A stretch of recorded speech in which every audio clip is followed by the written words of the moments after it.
नमस्कार. शिक्षकाची भूमिका म्हणजे नक्की काय? फक्त पुस्तकं शिकवणं? नाही. ती त्याही पलीकडे आहे. विद्यार्थ्यांचं मन घडवण्यात, त्यांचं मानसिक आरोग्य जपण्यात शिक्षकांचा खूप मोठा वाटा असतो. आज आपण याच महत्त्वाच्या भूमिकेबद्दल सविस्तर बोलणार आहोत. चला, या प्रश्नापासूनच सुरुवात करूया. विचार करण्यासारखी गोष्ट आहे नाही का? खरा प्रभाव फक्त मार्कांवर नसतो, तर तो असतो विद्यार्थ्यांच्या मानसिक आणि भावनिक जडणघडणीवर.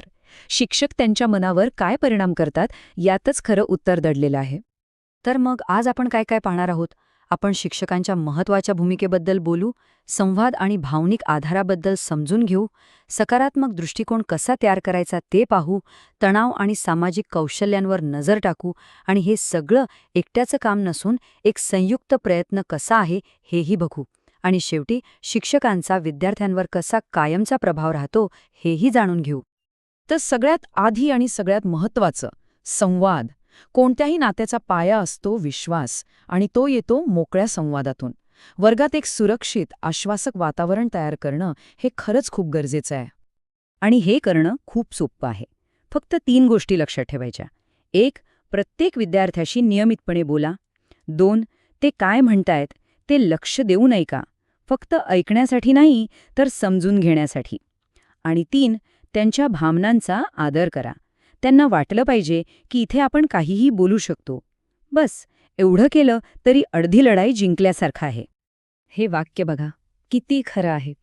जेव्हा एखादा विद्यार्थी मानसिकरित्या खचलेला असतो तेव्हा त्याला मोठ्या मोठ्या उपदेशांची नाही तर फक्त भावनिक आधाराची गरज असते. मी आहे तुझ्यासोबत हे सांगण्याची गरज असते. आता वळूया पुढच्या मुद्द्याकडे, सकारात्मक दृष्टिकोन. शिक्षक विद्यार्थ्यांच्या मनातले नकारात्मक विचार बदलून त्यांना पॉझिटिव्ह बनवण्यासाठी कशी मदत करू शकतात? चला पाहूया. इथे फरक अगदी स्पष्ट दिसतोय. एका बाजूला फक्त चुका दाखवल्या जातात तर दुसऱ्या बाजूला झालेल्या प्रगतीचं कौतुक होतं. एका बाजूला सामान्य टीका केली जाते तर दुसऱ्या बाजूला विद्यार्थ्यांमधली खास गोष्ट, त्यांचं सामर्थ्य ओळखलं जातं. आणि हो, एखादं काम अवघड आहे म्हणून त्याला नाउमेद करण्याऐवजी तू हे करू शकतोस ही भावना जागवणं, यामुळे विद्यार्थ्यांमध्ये प्रचंड आत्मविश्वास येतो. म्हणजे गोष्ट अगदी सोपी आहे. प्रत्येक मूल खास आहे. प्रत्येक माणसात काहीतरी वेगळं आहे. शिक्षकाचं काम आहे ते वेगळेपण ओळखणं आणि त्याला खतपाणी घालणं. हीच तर खरी कला आहे. आता जरा प्रॅक्टिकल गोष्टींबद्दल बोलूया. म्हणजे अशी कौशल्य जी विद्यार्थ्यांना फक्त शाळेतच नाही तर आयुष्यभर कामी येतील. जसं की तणावाचा सामना कसा करायचा आणि समाजात कसं वावरायचं. आजकाल ताणतणाव कोणाला नाही, पण योग, व्यायाम आणि ध्यान यांसारख्या सोप्या गोष्टींमधून विद्यार्थ्यांना तणावावर नियंत्रण मिळवायला शिकवता येतं. आणि याची सुरुवात शाळेतूनच होऊ शकते. आणि हो, सोशल स्किल्स, इतरांशी कसं बोलायचं, टीममध्ये कसं काम करायचं, मैत्री कशी करायची, हे सगळं शिकणं खूप महत्त्वाचं आहे.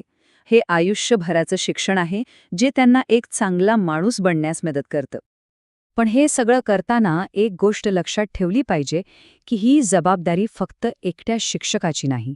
विद्यार्थ्याला आधार देण्यासाठी एक संपूर्ण सपोर्ट सिस्टम लागते. ही एक टीम आहे.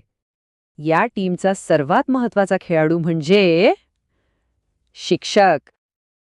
आणि जेव्हा या टीममध्ये पालकांची एंट्री होते तेव्हा ही सपोर्ट सिस्टीम आणखी मजबूत होते. शिक्षक आणि पालकांमधला संवाद खूप महत्त्वाचा आहे. आणि शेवटी जेव्हा शिक्षक आणि पालकांसोबत विद्यार्थी स्वतः या टीमचा भाग बनतो तेव्हा एक परिपूर्ण सपोर्ट सिस्टम तयार होते. हे तिघे मिळून विद्यार्थ्याच्या भल्यासाठी सर्वोत्तम काम करू शकतात. पण हो, हेही तितकंच महत्त्वाचं आहे.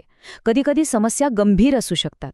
अशावेळी शिक्षकांनी आपली मर्यादा ओळखून पालकांना योग्य व्यावसायिक मदत घेण्याचा सल्ला देणं हे त्यांचं एक महत्त्वाचं कर्तव्य आहे. चला तर, आता आपण शेवटच्या टप्प्यात आलो आहोत.